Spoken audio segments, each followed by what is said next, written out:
하루는 욥의 자녀들이 그 맏아들의 집에서 음식을 먹으며 포도주를 마실 때 사환이 욥에게 와서 아뢰되 소는 밭을 갈고 나귀는 그 곁에서 풀을 먹는데 스바 사람이 갑자기 이르러 그것들을 빼앗고 칼로 종들을 죽였나이다. 나만 홀로 피하였으므로 주인께 아뢰러 왔나이다. 그가 아직 말하는 동안에 또 한 사람이 와서 아뢰되 하나님의 불이 하늘에서 떨어져서 양과 종들을 살라버렸나이다. 나만 홀로 피하였으므로 주인께 아뢰러 왔나이다. 그가 아직 말하는 동안에 또 한 사람이 와서 아뢰되 갈대아 사람이 새무리를 지어 갑자기 낙타에게 달려들어 그것을 빼앗으며 칼로 종들을 죽였나이다. 나만 홀로 피하였으므로 주인께 아뢰러 왔나이다. 그가 아직 말하는 동안에 또 한 사람이 와서 아뢰되 주인의 자녀들이 그들의 맏아들의 집에서 음식을 먹으며 포도주를 마시는데 거친 들에서 큰 바람이 와서 집 내 모퉁이를 치매 그 청년들 위에 무너짐으로 그들이 죽었나이다. 나만 홀로 피하였으므로 주인께 아뢰러 왔나이다. 욥이 일어나 겉옷을 찢고 머리털을 밀고 땅에 엎드려 예배하며 이르되 내가 모태에서 알몸으로 나와서온즉 또한 알몸이 그리로 돌아가올지.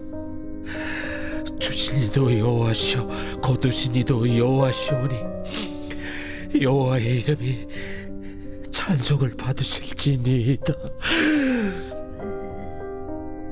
하고 이 모든 일에 욥이 범죄하지 아니하고 하나님을 향하여 원망하지 아니하니라.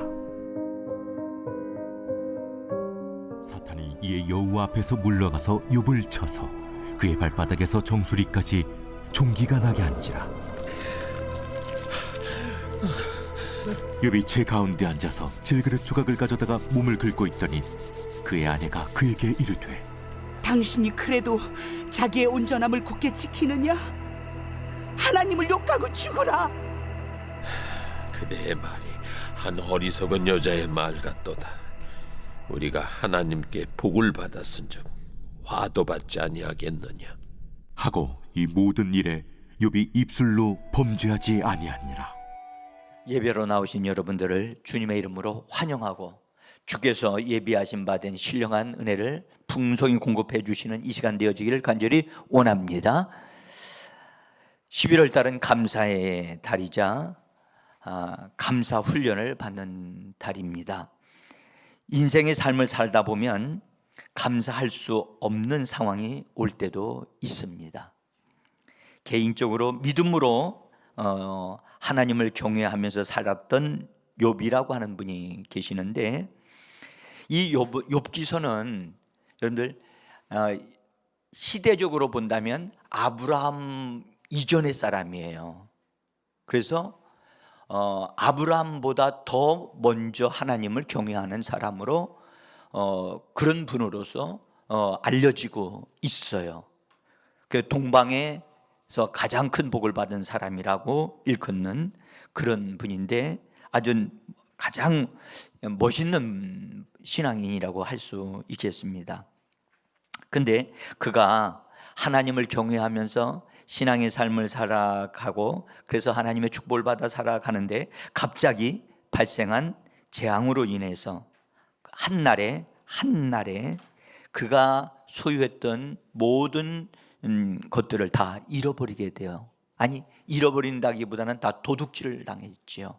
빼앗기고 그리고 아들 7이 있었고 딸이 3이 있었는데 이 자녀들이 한 집에서 식사를 하다가 강한 태풍이 불어가지고 집이 그냥 주저앉는 바람에 모든 자녀들이 다 압사당하고 말았어요. 이렇게 큰 재앙을 당해서 사실 이런 사실을 알게 되어지는 것만도 엄청난 충격이겠죠. 그런데 그런 소식을 듣게 된 욥인데 욥이 그 소식을 듣고 애통하는 마음을 가지고 그 마음의 표현으로 겉옷을 찢습니다. 겉옷을 찢고 그다음에 머리털을 밀고 엎드려 예배했다고 성경은 말씀합니다. 그리고 성경 말씀하기를 욥기서 1장 20절에 보니까 땅에 엎드려 예배하면서 22절에서는 말씀하기를 이 모든 일에 욥이 범죄하지 아니하고 하나님을 향하여 원망하지 아니하였다. 제가 오늘 이 본문에 있는 내용이 본래 워낙 큰 사건이라서 아마도 오늘날 이런 것이 있다면 아마 신문과 뉴스를 타고 전국에 다 흔들 겁니다. 그럴 만큼 큰 사건이기 때문에 구약에는 더 큰 사건이 되어질 것입니다. 구약 시대에 살았던 믿음의 사람들에게 일어난 어떤 일들은 많은 의문과 혼돈을 가지게 합니다. 특별히 오늘날 성도들이 욥이 당한 일과 같은 이러한 일들이 오늘날 나에게도 일어나지 아니할까 하여 두려워하고 또 걱정하는 사람들도 있습니다. 그런데 예수님이 이 땅에 오신 후로 이런 일들을 겪을 필요가 없다는 것을 먼저 말씀드리고 싶어요. 이것을 아는 것이 매우 중요합니다. 구약 아래에서는 사람들을 위하여 사람들을 돕는 그런 온전한 중보자가 없었기 때문에 이런 일이 일어난 것이라는 것을 꼭 아셔야 됩니다. 하나의 예로 이스라엘 백성들이 하나님의 뜻을 거역하고 우상 숭배로 그들이 나갔어요. 그래서 하나님은 우상 숭배하는 그들에 대하여 하나님은 선지자를 통해서 경고하시고 또 경고하시는데도 그들이 돌이키지를 않으니까 하나님이 진노하셔서 그 진노의 그 분노를 이스라엘 백성들에게 내리려고 하실 때 진노하시는 중에도 누군가가 하나님에게 와서 하나님을 진정시키는 누군가가 그런 말을 해주는 사람이 있기를 하나님이 기다리셨고 찾으셔서 심지어 찾았는데도 그런 사람을 발견하지를 못한 거예요. 그래가지고 하나님이 어쩔 수 없이 사랑하는 그 백성들을 향하여 진노의 그 불을 막 쏟아 불 수밖에 없었던 것을 선지자 에스겔을 통해서 우리에게 말씀을 하셨어요. 에스겔서 22장 30절에 있는 말씀 31절까지 한번 같이 읽어봅니다. 이 땅을 위하여 성을 쌓으며 성 무너진 데를 막아 서서 나로 하여금 멸하지 못하게 할 사람을 내가 그 가운데서 찾다가 찾지 못하였으므로 내가 내 분노를 그들 위에 쏟으며 내 진노의 불로 멸하여 그들의 행위대로 그들 머리에 봉하였느니라. 이것이 구약에서 일어난 일들에 대한 것을 우리로 하여금 이해하게 하는 말씀입니다. 신약 시대에 예수님이 이 땅에 오셔서 십자가를 지시고 부활하시고 승천하신 이후에 하나님 보좌 우편에서 하나님 아버지로부터 대제사장으로 임명이 되셔요. 이 대제사장으로 임명되시는 것은 우주적으로 이 땅에 있는 특별히 하나님의 교회와 성도들을 위하여 기도하시는 분으로 중재하시는 분으로 하나님이 임명하여 주신 거예요. 그래서 이분은 중보자이셔요. 중보자. 그래서 성도들을 위해서 기도하고 교회를 위해서 기도하시기 때문에 욥이 당한 어려움과 같은 일들은 일어나지 않습니다. 또 우리가 좀 알아야 될 것은 여기 로마서 8장 34절에 이렇게 말씀하셨습니다. 읽습니다. 그는 하나님 우편에 계신 자요 우리를 위하여 중보하시는 자시니라. 할렐루야. 여러분들 구약 시대에는 중보자가 없었어요. 중보자가 있었다면 이 땅에 세워진 제사장들이 중보자였었는데, 여러분들 아브라함 때는 멜기세덱이라고 하는 어떤 중보자가 있었지요. 그분도 욥은 그 이전의 사람이기 때문에 중보자가 없었어요. 그러다 보니까 여기 욥이 어려움을 당할 때 여러분 보면은 사단이 두루 돌아다니다가 하나님께로 왔다고 그러잖아요. 그래서 하나님이 너 뭘 보았느냐라고 하는 내용이 욥기서를 읽어보면 나옵니다. 여러분들, 이때는요 원수 마귀가 심판을 받지 않았던 때예요. 그리고 흑암 권세를 가지고 있었던 때이고 사망 권세를 가지고 휘두르고 있었을 때예요. 그런데 그가 그렇게 활동하고 있을 때 하나님 앞에 나와서 욥에 대하여 참소하고 고발을 하잖아요. 그렇죠? 지금은 원수 마귀는 심판을 받고 세상 임금의 자리에서 쫓겨난 것을 성경이 말씀하고 계시는 것입니다. 그래서 원수는 더 이상 우리에게 참소하지 못해요. 우리를 가지고 하나님 앞에 막 고발하지 못한단 말이에요. 우리가 특별히 의도적으로 하나님을 거역하고 의도적으로 죄를 범하지 않는 한 여러분들 이렇게 될 수가 없어요. 그러니까 일단 제가 여러분들에게 이 말씀에 대해서 욥기에 대한 말씀이 우리에게 뭔가를 많은 은혜를 주시고 깨닫게 하시는 그런 것이 여기에 들어 있기 때문에 우리 같이 은혜를 받기를 원합니다. 여러분들, 우리를 위하여 충모 기도하시는 그리스도가 계시기 때문에 여러분들 우리가 이 정도로 은혜 받고 있는 거예요. 할렐루야. 우리의 힘을, 우리의 능력으로 우리가 기도를 좀 하기 때문에 우리가 잘 나갈 수 있다. 여러분 그렇게 생각하시면 오해입니다. 우리의 기도도 한계가 있거든요.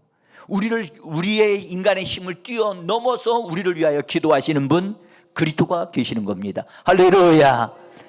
제가 이번 지난 주간에 막 기도하는 가운데 어느 날 딱 기도하는데 누군가 널 위하여 기도한다. 저는 우리 교회 성도들이 기도한다고 생각을 했어요. 근데 그게 아니고 그럴 수도 있겠죠. 그런데 주님의 성령이 나한테 그리스도께서 널 위하여 하나님 보좌 앞에서 널 위하여 기도하고 계신다. 여러분들 이 말씀 한마디에 여러분 감동되지 않겠습니까? 주님이 지금 저와 여러분을 위하여 기도하고 계시는 것입니다. 자, 구약 성경이 한 사람을 아주 칭찬하고 그것도 극찬하는 한 사람이 있는데 그 사람이 바로 욥입니다. 아브라함도 이런 칭찬을 못 받았습니다. 근데 그가 칭찬하기를 뭐라고 칭찬했냐? 욥기서 1장 1절에 보니까 그 사람은 온전하고 정직하여 하나님을 경외하여 악에서 떠난 자라고 그렇게 말씀하셨습니다. 여기 하나님도요 사단에게까지도 욥을 자랑하셨고 욥을 하나님이 얼마나 자랑하고 싶으셨으면 그러셨겠는지 참 시기할 정도로. 거기 보면 8절에 보면 1장 8절 같이 한번 읽어보겠습니다. 여호와께서 사단에게 이르시되 네가 내 종 욥을 주의하여 보았느냐? 그와 같이 온전하고 정직하여 하나님을 경외하며 악에서 떠난 자는 세상에 없느니라. 여러분 이 말씀하실 때 하나님의 마음이 얼마나 마음이 감격하셨으면 이렇게까지 말씀을 하셨겠어요. 여러분들 저와 여러분을 우리 하나님이 이렇게 말씀하여 주시기를 원합니다. 이렇게 말씀하여 주실 수 있는 우리가 되기를 원하는 것입니다. 여러분들 이만하면 정말 멋진 하나님의 사람이라고 할 수 있을 겁니다. 그렇죠? 그래서 하나님이 그에게 복을 주셨어요. 첫 번째로 자녀의 복을 주셨어요. 구약 시대에는 자녀의 복을 받는 게 참 큰 복이었거든요. 근데 자녀의 복을 주셨고 두 번째로는 물질의 축복을 주셔서 하는 것마다 잘 되어졌어요. 세 번째로는 건강의 복을 주셨어요. 여러분들 물질이 많으면 뭐합니까? 건강치 못하면 그것을 누릴 수 없으니 아무것도 쓸 데가 없지요. 그러니까 건강의 복을 주셨어요.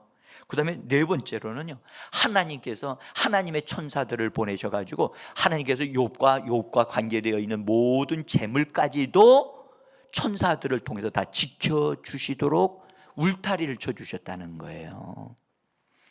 자, 욥기서 1장 10절을 한번 보시죠.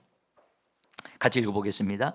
주께서 그와 그의 집과 그의 모든 소유물을 울타리로 두르심 때문에 아니니까 라고 이렇게 성경에 기록하고 있는데 요 말씀은 보세요.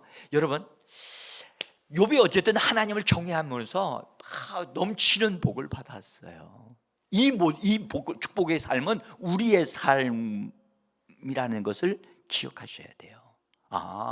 하나님을 경외하고 하나님의 은혜를 받게 되어지면 욥과 같이 점점점 이처럼 좀 아름다운 삶으로 이렇게 성장하고 삶을 살게 되어지는구나 하는 그림을 우리가 가질 수 있겠지요. 그런데 어느 날 욥은 자기 자신의 실수도 아니고 자기 자신의 잘못한 것도 아닌 상태에서 갑작스럽게 황당하고 정말 충격적인 큰 고통을 당하는 사람이 되고 맙니다. 여러분들, 욥이 이처럼 잘 되어져 나가는 것을, 잘 사는 모습, 하나님을 예배하는 그런 모습의 삶을 하나님은 좋아하시는데 하나님의 원수 마귀인 사탄은 절대 이걸 좋아하지 않거든요. 그래서 하나님께 욥을 고발하기로 해서 사단이 하나님께 나와서 욥이 그냥 잘 되는 게 아닙니다. 하나님이 울타리를 쳐주시기 때문에 잘 되는 것이지요. 하나님께서 울타리를 다 없애버리시고요. 그리고 그렇게 되어지면 생활이 물질이 다 없어지게 되면 욥은 하나님한테 이렇게 예배하지 않고요, 하나님을 원망하고 저주할 겁니다 라고 이 사단이 하나님 앞에 와서 고발을 하는 거예요. 그러니까 하나님의 편에서는 고발장이 왔으니까 그 고발에 대해서 분명하게 판결을 하셔야 되잖아요. 아멘? 하나님은 의로우신 재판장이시잖아요. 그래? 욥은 그런 자가 아니야. 그는 재물이 많다고 해가지고 그것이 많다고 해서 하나님 앞에 이렇게 예배하고 하나님 앞에서 신앙생활을 하는 사람인 줄 아냐? 아니야. 아니면 하나님 한번 울타리를 거둬보세요. 그러면 틀림없이 욥이 하나님을 원망하고 그렇게 할 겁니다. 그러니까 나는 그렇게 할 수 없어. 그러면 네가 고발했으니까 네가 한번 해봐라 하고 하나님이 사단에게 그것을 내어 준 거예요. 그래서 11절에 사단이 하는 말로 기록되어 있잖아요.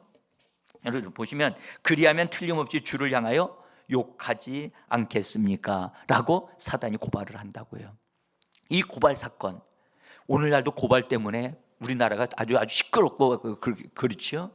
그런데 여러분, 우리가 하나 기억하셔야 될 건 이 일이 하늘에서 있었다는 사실을 욥은 몰라요. 지금 땅에 살고 있는 욥은 모르는데 하늘에서 사단이 하나님과의 앞에서 이 고발을 해서 그 허락을 받아서 그가 활동을 이제 하게 되어지는데, 하나님이 하신 말씀을 한번 보세요. 욥기서 1장 12절입니다.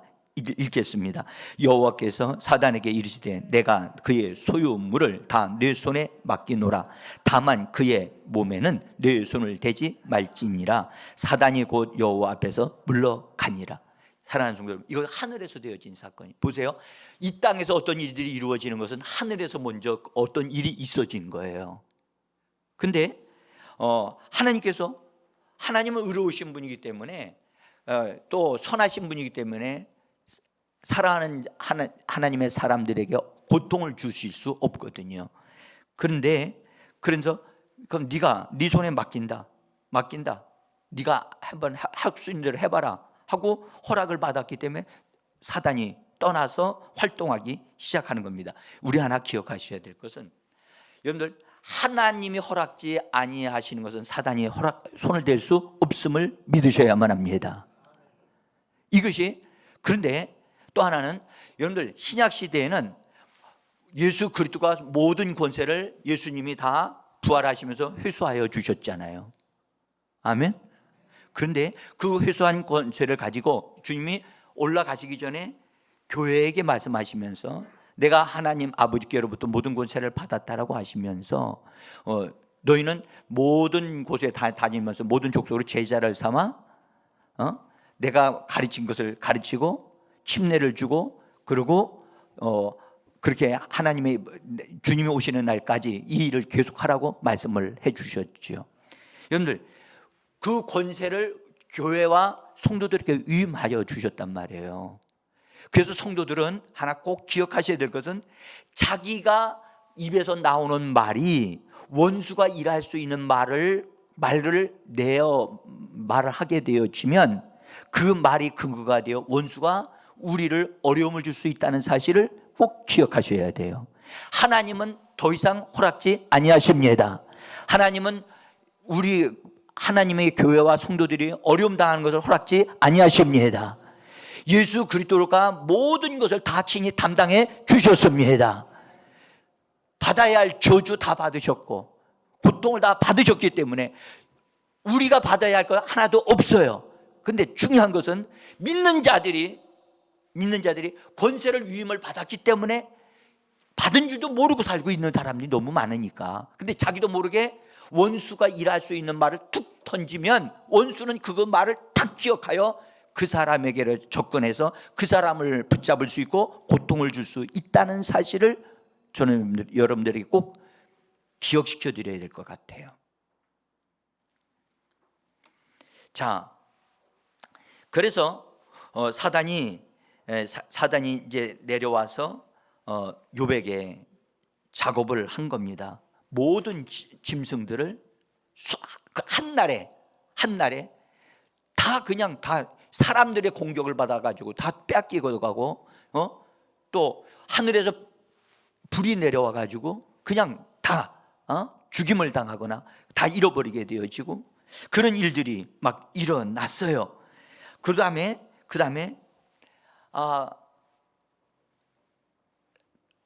자녀들이 맏아들 집에서 같이 이렇게 식사를 하고 있는데 강한 바람이 불어가지고 그 집에 네 구퉁이를 다 쳐버렸다 그렇게 성경이 기록하는데 하여튼 강한 바람에 의해서 그 집이 완전히 깨져버린 거예요. 그러니까 집이 주저앉으면서 그 자녀들이 다 죽임을 당한 거예요.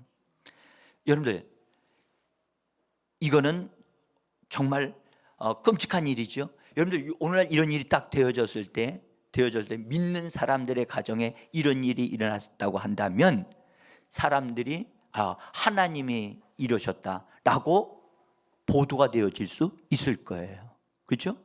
근데 오늘 성경은 여러분들 분명한 것은 누가 이렇게 이 작업을 했습니까? 사단이 한 겁니다. 원수 마귀가 한 겁니다. 예? 전에 미국에서 그 토네이도가 막 일어나 가지고선 그 한 동네를 다 다 날아갔어요. 근데 신문에 대문짝만하게 하나님이 쓸어버리시다라고 그렇게 신문에 제목을 잡아가지고 그것이 났다는 거예요. 과연 그런 제목을 가지고 그 신문을 쓴 사람이 신문 제목을 실은 사람이 과연 하나님을 아는 사람일까? 하나님을 모르는 사람이겠지요. 여러분들 하나님은 이렇게 일을 하시는 분이 아니십니다. 분명한 것은 이건 사건이고 사고이지만 이건 원수가 하나님으로부터 받아서 허락을 받아 내려와서 일으킨 사건이란 말이에요. 하나님은 사랑의 하나님이시고 선하신 분이기 때문에 여러분들 하나님은 살리시는 일을 하시는 분이지 죽이는 일을 하는 분이 아니십니다. 자, 그래서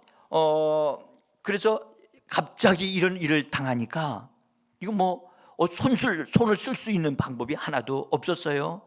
그래서 욥이 이런 소식을 다 듣자 충격을 받아서 아마 여기 계신 분들이 뭐 이렇지는 아니라도 어려움을 딱 당하게 되어지면 여러분들 진짜 뭐 홍비백산하게 가지고 정말 어쩔 줄 모르시는 일들이 일어날 수 있겠지요. 근데 욥은요 욥은 겉옷을 찢어버리고 머리털을 밀고 또 땅에 엎드려서 뭐 했더라고 하냐면 뭐 했다고요? 20절에 한번 말씀 다시 한번 봅시다. 뭐 했다고요? 엎드려 예배했다. 여러분들 이 말씀을 잘 들어보세요.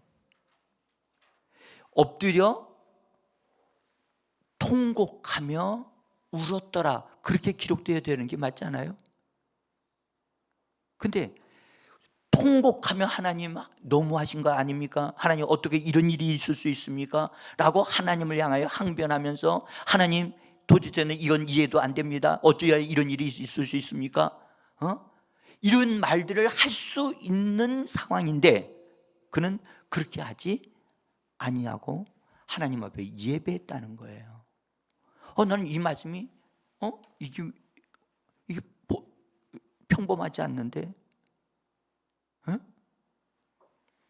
자, 여러분들 이 말씀을 우리가 보면서 여러분들 엎드려서 예배를 했을 뿐만 아니라 그 다음에 그 뒷부분의 성경을 보니까 말로써 하나님 앞에서 원망하지 아니하고 오히려 하나님 앞에 찬송을 했다라고 하는 말씀이 나온단 말이에요. 사랑하는 성도 여러분, 이런 상황에서 하나님을 향하여 엎드려 예배를 드렸다? 여러분들 찬양을 통해서 하나님 앞에 영광을 돌렸다? 예배할 수 없는 상황인데, 예배를 하고 감사할 수 없는 상황인데 엎드려서 하나님을 찬양했다? 이거 비정상적이잖아요. 그렇죠? 근데 비정상적인데 이게 정상이잖아요. 세상 사람들이 볼 때는 이게 비정상이에요. 그렇죠? 근데 하나님의 관점에서 볼 때는 욥이 하는 것이 정상이라는 거죠. 사랑하는 성도 여러분, 세상 사람들이 욥이 엎드려서 하나님 앞에 예배를 드리며 찬송했다라는 것은 사실을 알게 되어졌다면 사람들이 뭐라고 얘기할까요? 미쳤어.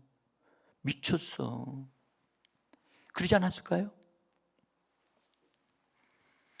사랑하는 성도 여러분, 누구든지 이런 상황에서 옷을 찢고 머리를 밀고 턱 엎드려서 대성통곡하여 울었더라, 그렇게 기록이 되어져야 맞거든요.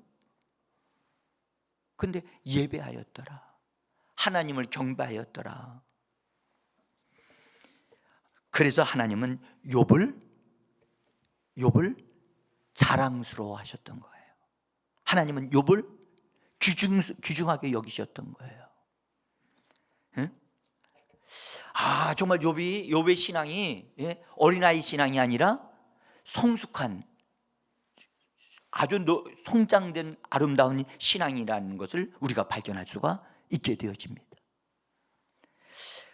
정말 우리들도요, 여러분들 환경이 어떻게 변하든 간에 환경을 따라서 내가 하나님 앞에 요동되지 아니하고 하나님을 향하여 찬송하고 하나님 앞에 예배할 수 있는 우리들이 되어지기를 소원합니다. 여러분들, 많은 사람들이 환경에 의하여 막 흔들립니다. 많은 사람들이 환경이 좋으면 예배하고 환경이 어려우면 환경을 따라서 환경을 탓하면서 어쩔 수 없습니다, 내가 하나님 예배에 빠지는 걸 용납해 주시옵소서 하고 말합니다. 오늘날 코로나가 핑계거리가 된 겁니다. 수많은 그리스도인들이요, 여러분들 정부에서도 이렇게 요구하는데 우리는 예배 드릴 수 없습니다. 예배 드리다가 혹시나 감염되어서 전파되어지면 오히려 영광보다도 많은 사람들에게 누를 끼치게 되어지는 것 같이 되니까 우리는 예배를 드리는 것을 당연히 집에서 드리겠습니다. 그렇게 해서 2년을 우리가 왔어요. 이제는요, 여러분들 어떻게 됐어요? 모여서 예배 드리는 것 자체가 이상하게 여겨질 정도로, 사람들이 그렇게 생각할 정도로 됐다는 겁니다. 여러분들, 가장 큰 충격과 타격을 받은 것이 어디냐? 교회입니다.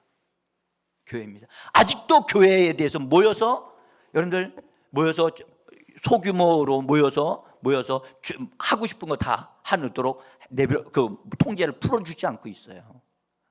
신기한 건요, 음식점에서는 음식 먹고 커피 먹고 앉아서 서로 다 마스크 벗고 서로 다 얘기하거든요. 근데 교회에서는 그걸 못하게 하는 거예요. 제가 이 코로나가 발생되어졌을 때 하나님 앞에 딱 기도를 딱 했는데 하나님이 이로 인하여 큰 손실이 있을 것이다. 특별히 교회가 큰 손실이 있을 것이다. 제가 그 말씀을 듣고 이해가 안 됐어요. 그때 당시에는. 왜냐하면 코로나가 뭐 크게 문제가 되지 않았다고 생각을 했었으니까요. 그래서 제가 목사님들 모임 속에 설교를 하게 됐는데 그 설교 때 이번 이 코로나로 인해서 많은 타격이 있을 것이고 또 교회가 많은 충격을 받을 것이다. 실제로 2년이 지난 지금쯤에 여러분들 교회들이 수많은 교회들이 없어져 버렸어요. 엄청난 손해가 일어났어요.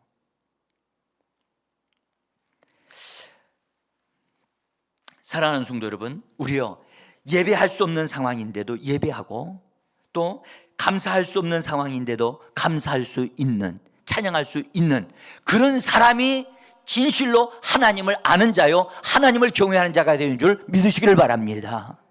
우리가 좀 그렇게 되어졌으면 좋겠어요. 세상과 타협할 줄 모르는 하나님이 자랑스러워할 만큼 세상이 감당치 못하는 그런 사람들 되어졌으면 좋겠어요. 자, 여러분들 환난 중에도 땅에 엎드려 예배하며 하나님을 찬양하는 욥의 고백 속에는요, 여러분들 그가 고백할 때 여러분들 인생이 죄로 인생이라는 사실을 그는 고백합니다. 그는 고백할 때 내가 욥기서 1장 21절에서 그는 고백하지요. 내가 모태에서 알몸으로 나와 싸운 적 또한 알몸이 그리로 돌아가올지라. 근데 다른 번역으로 보면 21절에 저기 앞에 있습니다. 한번 읽어봅시다. 모태에서 빈손으로 태어났으니 죽을 때도. 여러분들 욥은 인생이 이 땅에서 벌거벗고 빈손으로 태어나서 삶을 살다가 빈손으로 돌아간다는 것을 이미 알고 있는 사람이었어요. 여러분들 이것은요 죄로 인생이라는 거예요. 죄로 인생. 아무것도 없는 거 없지 그냥 간지만 욥은 여기 정도까지밖에 모르는 것 같아요. 그러나 제가 하나 더 말씀드릴 것은 우리는 본래 빈손으로 태어났지만 예수 그리스도를 믿어서 우리는 빈손이 아닙니다. 우리 안에 예수님이 들어오셨습니다. 우리 안에 부활의 생명이 들어왔습니다. 우리는 하나님의 상속자들이 되어가고 있는 것입니다.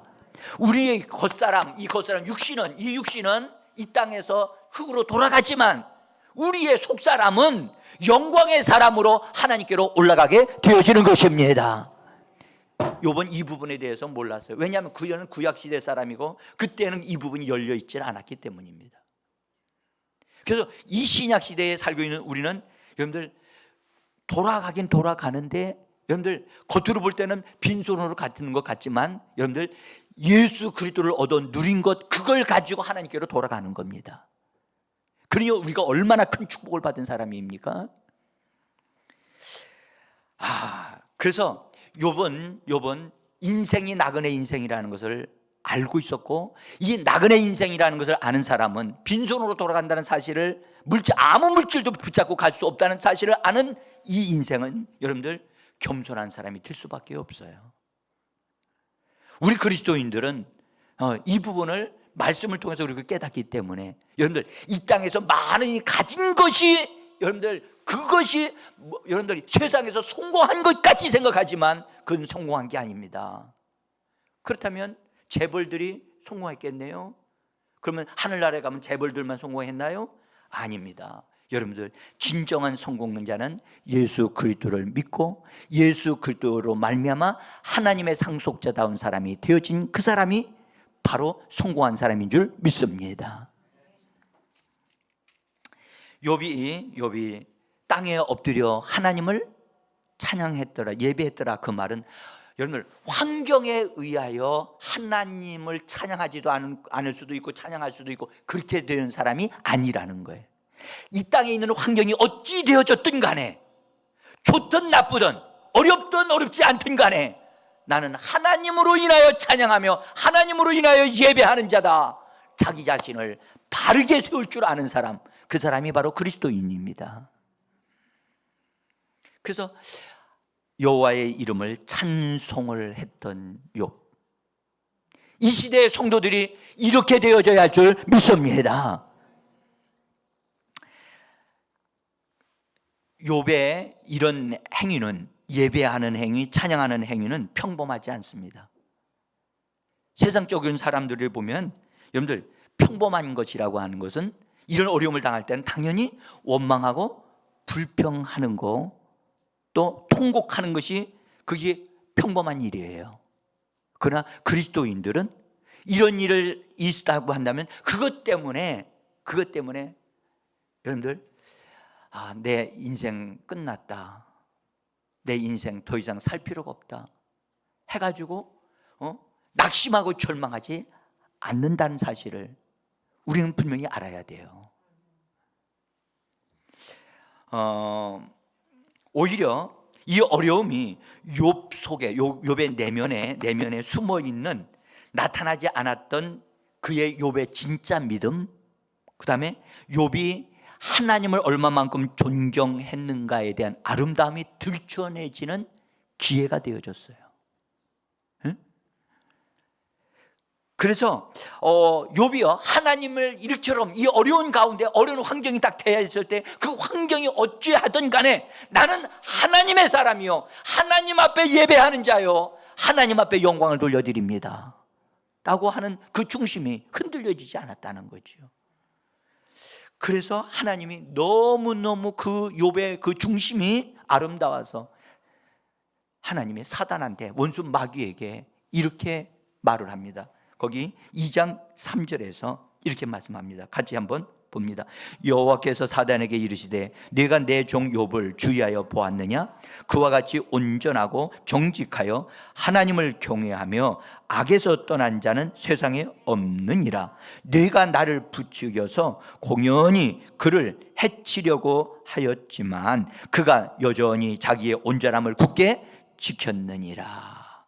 여러분, 제가 이 부분에 대해서 드릴 말씀 정말 너무 많지만, 여러분들, 하나님은 우리를 해치시는 분이 아니십니다. 하나님은 우리가 잘 되기를 원하고, 말씀하죠, 영혼이 잘된 같이 범사가 잘 되어지기를 원하시는 분이 하나님이십니다. 여러분들, 부모가 자식이 잘못했다고 해서 여러분들 그 자식을 여러분들 정말 죽으라고 때리고 내어 쫓는 그런 부모가 있습니까? 없습니다. 없습니다. 하물며 하나님 아버지께서 우리를 예수의 피로 값주고 사셨는데, 우리가 실수했다 할지라도 그 실수한 것을 하나님 앞에 자백하고 돌아오기만 하면 하나님은 많은 것으로 은혜를 베풀어 줄 믿습니다. 자, 물질하고 자녀를 다 잃어버린 큰 어려움을 당한 이 욥에게 그 하루가 얼마나 길었겠어요. 아침에 딱 자고 일어났더니 이게 웬일입니까? 온 몸에 머리서부터 발끝까지 몸에 피부병이 발생해가지고 종기가 났는데 너무너무 가려운 거예요. 가려워가지고 견딜 수가 없어서 성경에 보니까 질그릇 깨진 그릇 조각을 가지고 자기 살을 벅벅 긁고 있었다는 거예요. 여러분들, 피부병 걸려본 사람들은 이 피부병이 얼마나 힘든가. 여러분들 한번 긁기 시작해도 피가 나도 계속 긁어요. 그렇죠? 정말 고통스럽습니다. 근데 아마 이건 그런 정도가 아니고 제가 보기에는 피부암 정도 된 것 같아요. 종기가 난 것까지 보여지니까. 그래서 엄청난, 갑작스럽게 더 큰 어려움이 찾아온 거예요. 이거 그냥 된 게 아니지요. 하늘에서 또 역시 뭐가 있었잖아요. 그거 다 설명하지 않아도 여러분들 성경 아시니까. 원수가 또 그런 거거든요. 그래서 원수가 하나님 앞에 고자질을, 하나님, 욥이 몸이 성하니까 하나님을 예배하는 거지요. 욥이 몸이 성하지 않고 병들어 버리면 하나님 저주할 겁니다. 그렇게 또 고자질을 하니까 욥은 그러지 않는다. 아닙니다. 그럴 겁니다. 하니까 그래? 아니다는 것을 하나님이 증거해 주셔야 되니까 네가 해봐라. 생명만 건드리지 마라 라고 말씀하니까 그냥 원수가 내려와서 병을 갖다 준 거예요. 여러분들 우리 하나 기억합시다. 여러분들 병을 갖다 주는 것은 하나님이 아니시고 원수라는 사실을 분명히 아셔야만 합니다. 우리가 몸을 제대로 관리 못해서 생기는 병도 있어요. 잘못된 것을 먹어서 먹지 않아야 할 걸 먹음으로 생기는 병도 있어요. 그러나 질병, 원수는 사람들에게 병을 갖다 주고 결국 사람들을 죽이는 일을 하는 자가 원수 마귀임을 기억하셔야만 합니다. 우리 하나님이 병을 갖다 주는 분은 아니십니다. 우리 주님이 말씀해 내가 온 것은 인자가 온 것은 생명을 얻게 하고 또 풍성히 얻게 하려 함이라. 할렐루야. 그분은 살리는 일을 하시는 분이십니다. 그래서 원수가 내려와서 욥에게 질병을 발생하게 하니까 아침에 일어나서 아내가 보니까 남편이 바깥에 앉아가지고 기와 이 질그릇 조각을 가지고 벅벅 끓으면서 피가 막 나오는데도 끓고 있는 걸 그걸 보는 아내의 눈이 어떻게 됐느냐? 뒤집어진 거예요. 그래서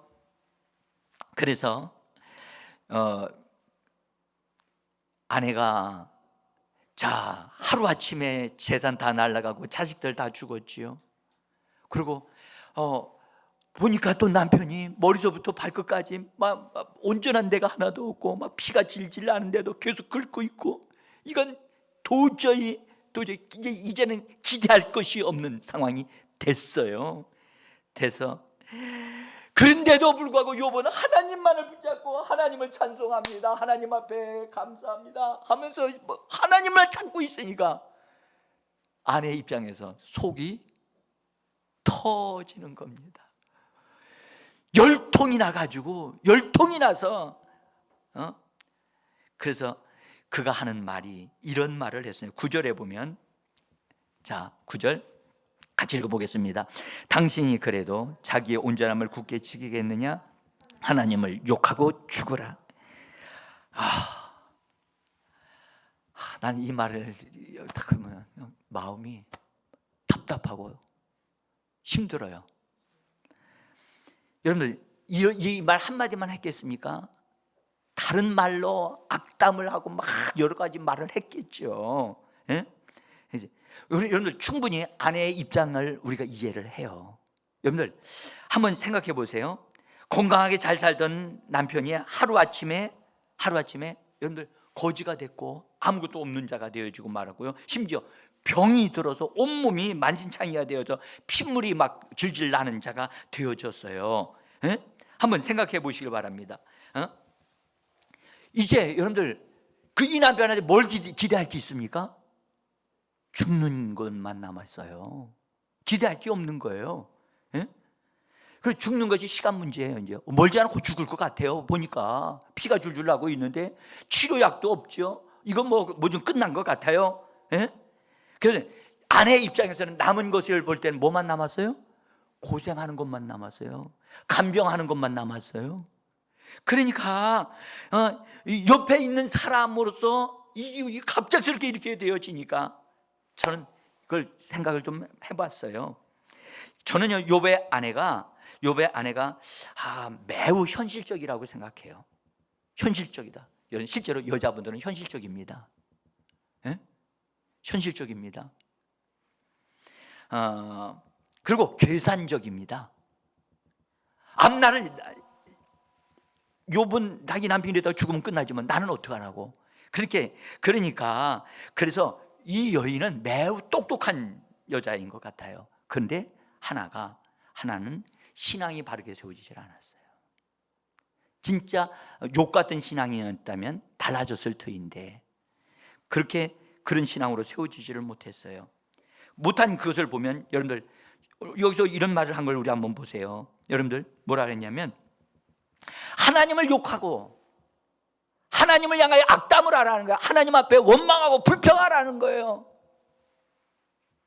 여러분들 그러면서 또 뭐라고 하면 죽어버리라. 이게 무슨 말이죠? 자살하라는 말이에요. 죽어버리라. 여러분, 이런 말을 누가 하는 거죠? 여러분들, 이 말은요, 이 말은 원수 마귀의 말이죠. 예?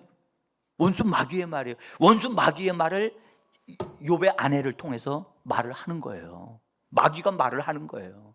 여러분들 하나 기억해요. 마귀가 사람의 입을 통해서 말할 수 있나요? 말할 수 있어요. 그래서 사람의 말에 상처 입지 않아야 돼요. 아멘.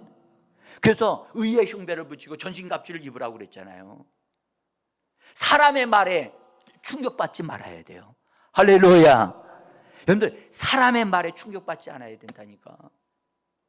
여러분들, 사랑하는 남편에게 사랑하는 아내, 좋죠. 사랑할 땐 좋은데 어려움을 딱 당하게 되어지면 심한 말이 나올 수 있어요. 그런 심한 말을 하면 안 되는데, 안 되는 줄 알면서도 그런 말이 자기도 모르게 툭 나올 때, 그것은 자기 자신이 감정을 관리를 못했기 때문에 그런 거예요. 그래서 우리는 마음을 관리하고 지키라고 말씀하신 줄을 믿습니다. 이거 해야 되는데 욥의 아내는 마귀가 시키는 말인 줄도 모르고 죽으라, 자살하라고. 여러분들, 예수 믿는 사람은 환경이 아무리 어려워도 여러분들 실제로 억대의 빚을 지고 지는 일이 있을지라도 여러분들 자살하면 안 됩니다. 응? 자살은 우리의 선택이 아닙니다. 마귀의 유혹입니다. 근데 지금 자살하라고 하잖아요. 사랑하는 성도 여러분, 고난, 여러분들, 욥의 이 고난 어려움은요, 아내의 본심을 들춰내는 기회가 되어졌어요.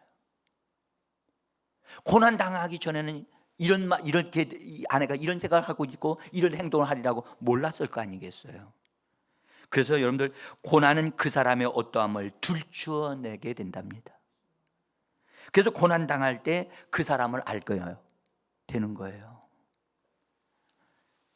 자, 이런 어려운 가운데 빠진 이 욥이요, 아내의 말을 듣고 반응이 어땠을까요? 사실 욥이 너무 힘든 상황이 됐잖아요.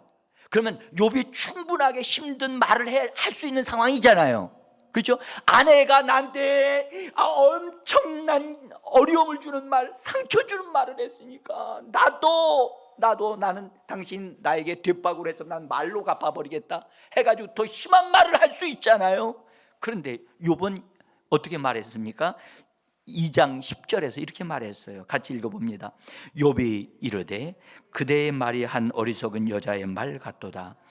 우리가 하나님께 복을 받았은즉 화도 받지 아니하겠느냐 하고 이 모든 일에 욥이 입술로 범죄하지 아니하였더라. 여러분들, 저는 이 말씀을 보면서 여러분들, 욥이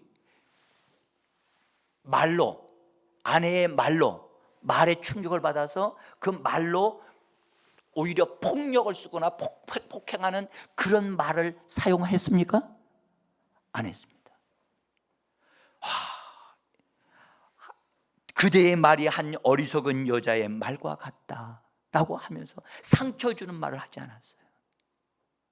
여러분들, 우리 여기서 하나 정말 상대방이 나에게 상처 주는 말을 했다고 해서 감정적으로 그 사람을 대하지 아니하고 믿음으로 우리가 대해서 상처 주는 말을 하는 사람으로 되갚는 그런 자가 되지 말아야 한다는 거예요. 아멘. 사람을 대할 때 감정적으로 대하게 되어지면 여러분들, 네가 나한테 상처 줬어? 나도 그럼 너한테 상처 줄 수 있어 하고 심한 말을 할 수 있어요. 그게 일반적인 사람들의 그 방법이에요. 그러나 그리스도인들은 여러분들, 상처 주는 말을 들었다 할지라도 예수의 이름으로 정리하고 그 다음에 그 애를 향하여 정말 은혜를 끼치는 말을, 정말로 그 상태를 뛰어넘어 초월적으로 그 사람의 상태를 뛰어넘을 수 있는 말을 해주는 사람이 우리가 되어져야 된다는, 그만큼 우리가 신앙으로 성장함이 필요하겠지요. 여러분들, 충분히 욥은요 원망 불평할 수 있는 그런 환경이었어요. 근데 원망 불평하지 않았어요. 오히려 성경 말씀하기를 욥이 입술로 범죄하지 아니하였더라.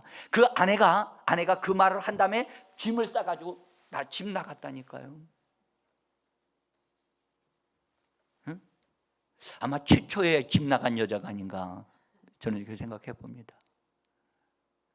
그리고요, 여러분들 아무리 어려워도 그럼 짐 싸가지고 나가면 안 돼요. 부부가요, 말다툼 할 수는 있어요. 서로 의견이 안 맞아서 조율하는 과정에서 그런 일이 있어요. 그러나 어떤 사람들은 그냥 그 부부 싸움 한다면 반드시 짐 싸가지고 집을 나간다는 거예요. 그것은 원수로 하여금 틈타게 하는 기회를 만들어주는 것과 같아요. 마귀에게 틈을 주지 않게 되기를 예수 이름으로 부탁합니다. 자, 사랑하는 성도 여러분, 이제 이 말씀을 우리가 보면서 여러분들 정말 도저히 찬양할 수 없고 예배할 수 없는 상황인데 원망이 저절로 나오는 고통스러운 그런 상태, 끝이 보이지 않는 암울한 상태에 놓였다 할지라도 그런 상황 속에서 환경의 지배를 받지 아니하고 환경을 능가해 버릴 수 있는 하나님의 사람, 그 사람이 바로 찬양의 사람이고 감사의 사람인 줄 믿습니다. 여러분들, 바로 이런 사람이 세상이 감당하지 못하는 사람이며 하나님께 영광을 올려드리는 감사의 사람이라고 말씀드리고 싶습니다. 사랑하는 성도 여러분, 이 시대에 여러분들 이런 사람을 어디서 발견합니까? 바로 교회에서 발견해야 되고, 교회 가운데 이런 사람들이 많이 일어날 때 하나님이 기뻐하실 줄 믿습니다. 여러분들, 스바냐 선지자가 스바냐서 3장 17절에서 이렇게 노래했고 이렇게 말을 했습니다. 그가 너로 인하여 기쁨을 이기지 못하며 너를 잠잠히 사랑하시며 너로 인하여 즐거이 부리며 기뻐하시리라. 여러분들, 하나님은 기쁨을 이기지 못하시는 분이세요. 환경에 지배받지 아니하고 어떤 환경이 처하든 간에 그 환경 속에서 하나님 앞에 감사하고 하나님 앞에 예배할 줄 아는 사람, 그 사람을 하나님은 기뻐하시며 기쁨을 이기지 못하여 그분은 여러분들 춤을 추시고 우리를 향하여 축복하시는 하나님이시라는 줄 믿습니다. 사랑하는 성도 여러분, 우리가 이런 사람으로 정말 감사할 수 없는 상황에서도 감사할 수 있는 우리가 되어지기를 예수 이름으로 축복합니다.